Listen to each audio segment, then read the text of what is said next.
Olá, eu sou a Beatriz, sou estudante de medicina na Universidade de Brasília e para esse trabalho fui orientada pela doutora Bárbara Bandeira. Bom, esse é um trabalho sobre comorbidades em crianças e adolescentes com diagnóstico de TDAH e tratou-se de um estudo transversal. Bom, então para nós iniciarmos, vamos para alguns conceitos importantes. O que que é o TDAH? Bom, é um transtorno de neurodesenvolvimento que tem como essência ali uma desatenção ou hiperatividade e impulsividade, que se sustenta ao longo do tempo e que traz um certo prejuízo funcional, traz um prejuízo no desenvolvimento do indivíduo, porque geralmente aparece ali na idade escolar.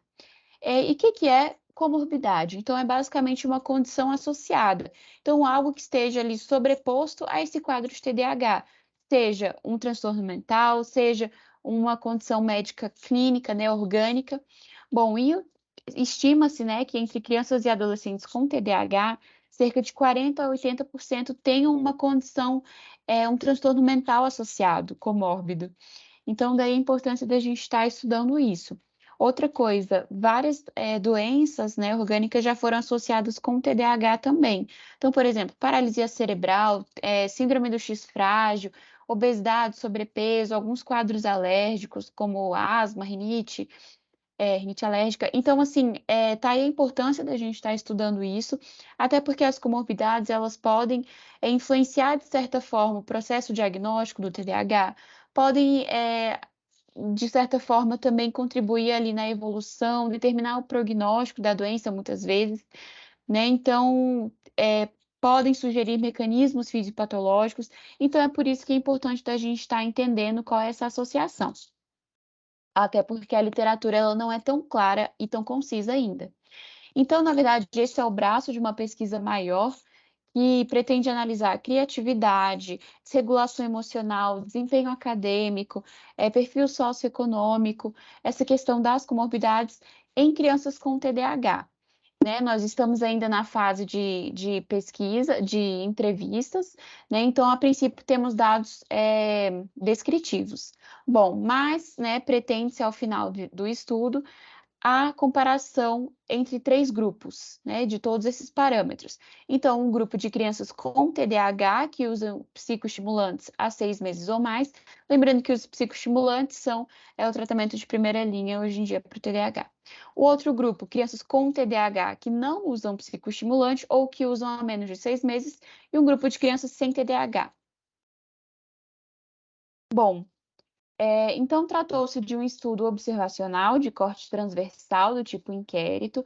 A princípio, temos apenas um caráter descritivo, porque estamos diante de resultados parciais, mas pretende-se a inclusão de 30 indivíduos aí entre 7 e 12 anos de idade, de ambos os sexos. Os pacientes foram selecionados de ambulatórios, né, por uma pesquisa de prontuários de ambulatórios do Hospital Universitário de Brasília, e esses pacientes, assim como os seus responsáveis, foram submetidos a uma anamnese, né, que utilizou também um questionário elaborado pelos pesquisadores, um questionário inédito. Bom, com relação aos resultados, foram incluídos até o momento 6 pacientes com TDAH, 2 deles tinham transtornos mentais comórbidos. Então, se observou um com transtorno ansioso, transtorno do sono e de tique, e o outro tinha um transtorno ansioso e uma deficiência intelectual. Com relação a transtornos, a condições orgânicas, 2 tinham rinite alérgica, um tinha um distúrbio endócrino metabólico, um tinha distúrbio gastrointestinal e um tinha uma síndrome genética. Também foi analisado o estado nutricional dessas crianças e, assim, um tinha obesidade, 2 sobrepeso, um tinha magreza e 2 eutrofia. Bom, então, concluindo, a maioria desses dados, né, está bem de acordo, dessas prevalências, está bem de acordo com o que já existia, o que já estava disposto na literatura prévia.